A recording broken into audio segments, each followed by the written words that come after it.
Assalamualaikum warahmatullahi wabarakatuh. Salam sejahtera untuk kawan baik Nur Iswan Channel semua. Salam menjernihkan pikiran dan menebar kebaikan. Kawan baik, kemarin kembali satu lembaga survei mengeluarkan rilis resminya, yaitu Poltreking Indonesia yang dipimpin oleh Mas Hanta Yuda.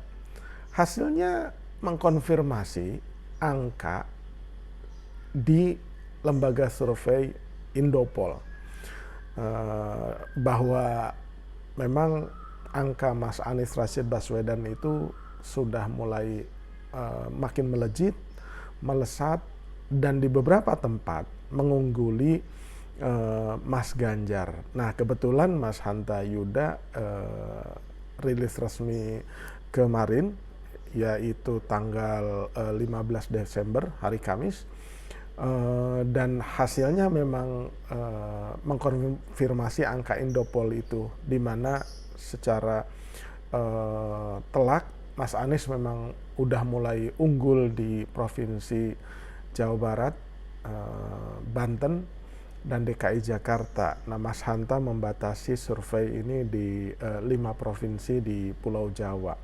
Tetapi Mas Ganjar Pranowo itu masih dominan di Jawa Tengah dan Jawa Timur. Nah, Pak Prabowo memang di runner up di beberapa wilayah. Nah, kita akan melihat rilis resmi yang kemudian dikutip oleh Detik News, lembaga survei Poltreking Indonesia merilis survei elektabilitas calon presiden di 5 provinsi di Pulau Jawa. 3 nama menjadi fokus utama, yaitu Ganjar Pranowo, Prabowo Subianto, dan Anies Rashid Baswedan. Nah, survei ini ternyata dilakukan baru-baru aja, yaitu pada tanggal 26 November hingga 2 Desember 2022, dengan melibatkan 1.000 responden di 5 provinsi di Jawa. Populasi dipilih secara acak dengan kriteria responden yang sudah mempunyai hak pilih.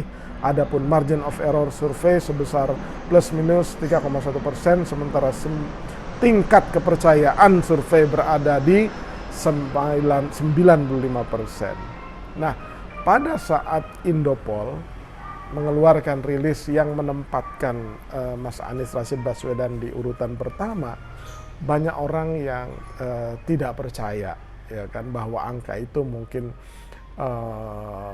belum layak untuk dipercaya. Tetapi ketika Foxpol juga mengeluarkan angka yang sama, kemudian sekarang Mas Hanta Yuda juga mengeluarkan, ternyata memang pasca Mas Anies dideklarasikan oleh Nasdem dan pasca tidak lagi menjadi gubernur DKI, justru, ya kan, angkanya ini melesat. Nah, kita akan melihat dari 5 provinsi di Pulau Jawa, ya, di DKI Jakarta, kemudian Banten, Jawa Barat, Jawa Tengah, Jawa Timur, bagaimana sih sesungguhnya angka-angka temuan yang menunjukkan siapa kuat di mana, gitu. Nah, ini akan makin seru karena ternyata Mas Anies Rashid Baswedan itu membantah ya sebagian besar pengamat bahwa setelah tidak lagi memiliki panggung gubernur dia akan nyungsep, ya kan. Ternyata kebalikannya. Kita lihat di DKI Jakarta. Di DKI Jakarta ini, di mana Mas Anies pernah menjadi gubernur selama 5 tahun, dari 2017 ke 2022, nah Mas Anies itu dominan di DKI Jakarta. Anies unggul 49,6%, Ganjar Pranowo 27,5%, dan Prabowo Subianto 15,7%. Kemudian di Banten, nah Banten ini kampung saya, kawan baik, kan saya kebetulan lahir di Pandeglang, jadi punya ikatan amat sangat romantis dan kuat dengan kampung saya ini, Banten. Banten, Anies Baswedan itu 47,6%, Prabowo Subianto runner up 28,5%, Kemudian Ganjar Pranowo hanya 16,1%, sisanya tidak tahu. Nah, kita berpindah ke Provinsi Parahyangan, ya kan, Tanah Pasundan, Jawa Barat. Jawa Barat ini, ya kan, yang dulu house powernya Prabowo Subianto, Mas Anies sudah mampu menggeser. Jadi Mas Anies itu di angka 36,3% sudah meninggalkan Pak Prabowo Subianto yang menjadi runner up 30,8%. Sementara Ganjar Pranowo hanya 18,7%.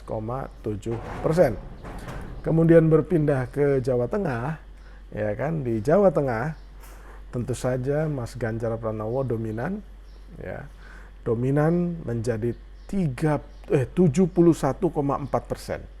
Prabowo Subianto runner up 10,8%, Anies Baswedan 9%. Jawa Timur, nah, Jawa Timur ini adalah the battleground karena angkanya itu udah mulai mepet. Jadi Mas Anies sudah mulai mengejar ketertinggalannya yang terlalu jauh. Walaupun di Jawa Timur ini Mas Ganjar Pranowo masih 36,1%, ya. Prabowo Subianto 25,5%, Anies Baswedan 19,6%. Jadi kalau kita melihat angka-angka ini, berarti Mas Anies itu unggul di DKI, Banten, dan Jawa Barat. Kemudian Mas Ganjar itu masih unggul di Jawa Tengah dan Jawa Timur. Nah, sebenarnya kalau kita melihat startnya, ya, pergerakan, setidaknya pergerakan Mas Ganjar dan Mas Anies, sebenarnya yang lebih duluan bergerak itu Mas Ganjar Pranowo, ya, baik sebagai figur maupun organ-organ relawannya. Kalau kita buka catatan digitalnya, deklarasi Ganjar Pranowo sebagai capres itu sudah mulai jauh, ya kan, sebelum relawan-relawan Mas Anies itu muncul. Jadi di beberapa tempat udah mulai berbunculan. Ya, sebut saja misalkan ada Ganjaris, ya kan. Nah, itu udah mulai bergerak relawan-relawan itu di hampir seluruh Indonesia. Gitu. Jadi pergerakan kurang lebih Mas Ganjar dan para relawannya itu sudah bergerak 2 tahun sebelumnya. Nah, Mas Anies itu praktis pergerakannya itu terbatas di DKI Jakarta dan baru bergerak itu setelah di ujung-ujung kepemimpinannya di Jakarta. Nah, dengan melihat ini sepertinya Mas Anies dan timnya ini belum bergerak terlalu dalam ke Jawa Timur gitu. Nah, kalau Jawa Barat dan Banten itu sepertinya mereka adalah saksi langsung pembangunan kota Jakarta di bawah kepemimpinan Mas Anies Rashid Baswedan. Sehingga akses informasi dan capaian kinerja Mas Anies ini melimpah ruah ke sekitarnya, ke Banten dan DKI dan Jawa Barat gitu. Misalkan di daerah Bogor, Depok, Tangerang, itu memang mereka sudah melihat secara langsung rekam jejak yang luar biasa dari Mas Anies, ya kan. Nah, jadi lebih mudah. Tetapi kalau ke Jawa Tengah dan Jawa Timur tuh Mas Anies kan kejauhan. Kalau mau ke Jawa Timur dia harus nyebrang dulu ke Jawa Tengah. Di Jawa Tengah tuh dicegat oleh kekuasaannya Gubernur Ganjar Pranowo gitu. Dicegat tuh dalam pengertian secara impresi dan secara pergerakan politik.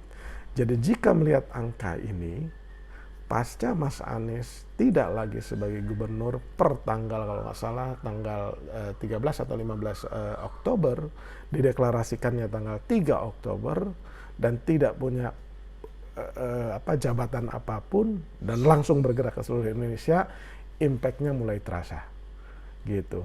Jadi ternyata temuan pertama oleh Indopol itu, jadi kalau saya ingat tuh hanya lembaga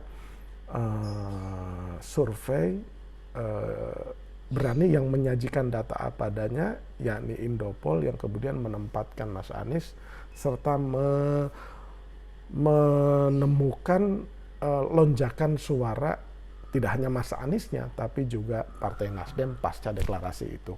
Nah, saya kira demikian kawan baik, mudah-mudahan itu membantu pemahaman kita. Politik semakin dinamis tapi kita semua bersaudara, ya kan. Jadi jangan terlalu tegang kemudian emosional. Yang pasti dengan angka ini ya mungkin ada yang cemas ya kan, tapi juga ada yang happy. Nah, tapi kecemasan itu tidak boleh sampai membuat langkah-langkah yang kurang tepat, tidak baik, bahkan